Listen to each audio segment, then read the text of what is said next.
Dr. Haji Muhammad Hatta. Muhammad Hatta lahir di Bukit Tinggi 12 Agustus 1902. Pria yang akrab disapa dengan sebutan Bung Hatta ini merupakan pejuang kemerdekaan RI yang kerap disandingkan dengan Soekarno. Tak hanya sebagai pejuang kemerdekaan, Bung Hatta juga dikenal sebagai seorang organisatoris, aktivis partai politik, negarawan, proklamator, pelopor koperasi, dan seorang wakil presiden pertama di Indonesia. Kiprahnya di bidang politik dimulai saat ia terpilih menjadi Bendahara Jong Sumatera Nenbon, wilayah Padang, pada tahun 1916. Pengetahuan politiknya berkembang dengan cepat saat Hatta sering menghadiri berbagai ceramah dan pertemuan-pertemuan politik. Secara berkelanjutan, Hatta melanjutkan kiprahnya terjun di dunia politik. Di Perhimpunan Indonesia, Hatta mulai meniti karir di jenjang politiknya sebagai bendahara pada tahun 1922 dan menjadi ketua pada tahun 1925.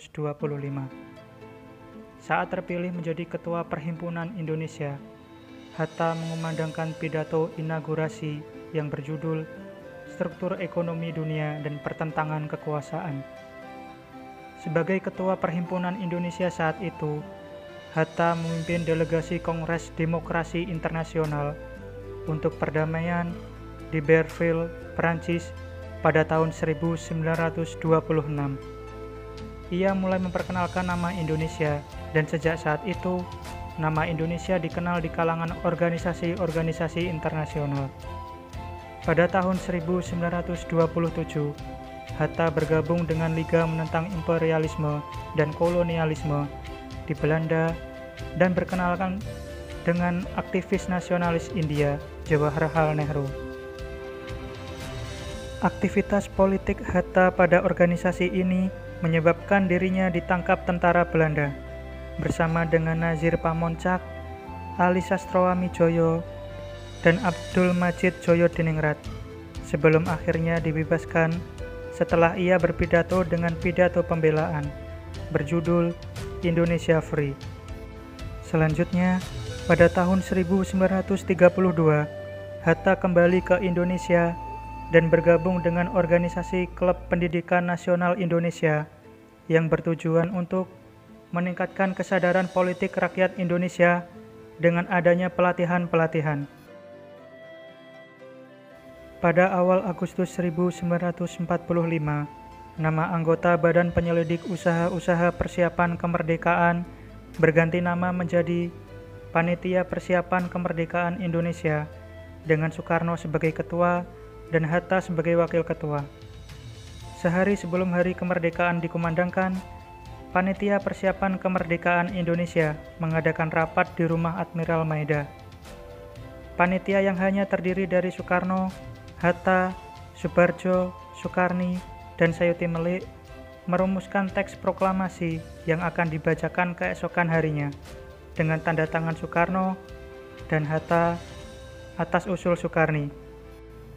Pada tanggal 17 Agustus 1945 di Jalan Pegangsaan Timur nomor 56, tepatnya pukul 10, kemerdekaan Indonesia diproklamasikan oleh Soekarno dan Hatta atas nama bangsa Indonesia. Keesokan harinya, pada tanggal 18 Agustus 1945, Soekarno diangkat sebagai Presiden Republik Indonesia dan Hatta sebagai Wakil Presiden.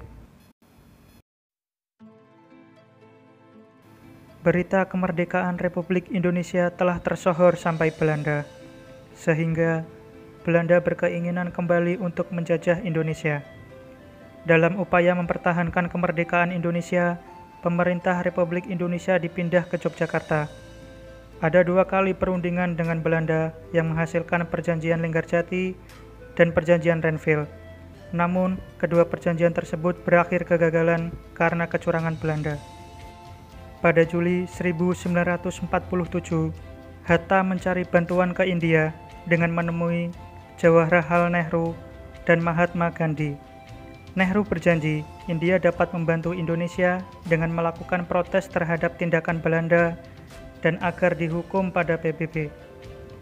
Banyaknya kesulitan yang dialami oleh rakyat Indonesia memunculkan aksi pemberontakan oleh PKI, sedangkan Soekarno dan Hatta ditawan ke Bangka. Selanjutnya, kepemimpinan perjuangan dipimpin oleh Jenderal Sudirman. Perjuangan rakyat Indonesia tidak sia-sia. Pada tanggal 27 Desember 1949, Ratu Juliana memberikan pengakuan atas kedaulatan Indonesia kepada Hatta. Setelah kemerdekaan mutlak Republik Indonesia, Hatta tetap aktif memberikan ceramah-ceramah di berbagai lembaga pendidikan. Dia juga aktif menulis berbagai macam karangan dan membimbing gerakan koperasi sesuai apa yang dicita-citakannya. Pada tanggal 12 Juli 1951, Hatta mengucapkan pidato di radio mengenai hari jadi koperasi, dan selang 5 hari kemudian, dia diangkat menjadi Bapak Koperasi Indonesia. Hatta menikah dengan Rahim Rahmi pada tanggal 18 November 1945 di desa Megamendung, Bogor, Jawa Barat. Pasangan tersebut dikaruniai 3 orang putri, yakni Mutia, Gemala, dan Halida. Pada tanggal 14 Maret 1980, Hatta wafat di RSUD Dr. Cipto Mangunkusumo karena perjuangannya bagi Republik Indonesia sangat besar. Hatta mendapatkan anugerah tanda kehormatan tertinggi Bintang Republik Indonesia kelas 1 yang diberikan oleh Presiden Soeharto.